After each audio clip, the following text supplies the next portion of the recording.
Хэдэн онд энэ хэдэн өрөө чөлөөсөн газар юм? 14, 15 онд чөлөөсөн. Анхны чөлөөсөн. 15 онд чөлөөрөөд 2 айлын газар чөлөөсөн юм шүү дээ. Ах замын газар, газрын алба. Тэгээ яг бүртгэлээр нь энэ дээр кадастрын зурган дээр хизээ хэдэн онд хэдэн төгрөгөөр энэ газрыг чөлөөсөн. Эргээд энэ чөлөөсөн газрын одоо айл нь энд яг энэ хүмүүсийг иргэдэд хэлээд байгаа шиг энд гууц юм уу эсвэл өөр шалтгаан байгаа юм уу ямар учиртай энийг маш сайн тодруулаад тэгээ шаардлагатай арга хэмжээнд авч ажиллах болно.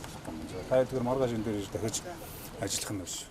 Буудсан иймэрхүү одоо асуудлуудтай хатуу арга хэмжээ авч хариуцлага тооцож газар чөлөөлөх ажлыг хийх. Ойрын хугацаанд энэ айлтай уулзалдаад газар чөлөөлөх, энэ үерийн амыг чөлөөлөх ажил. Тэгээ нэг айлын эрх ашигаас болоод бүхэл бүтэн хотын ажил хаалтдаг. Хот тосгонороо усан давтдаг.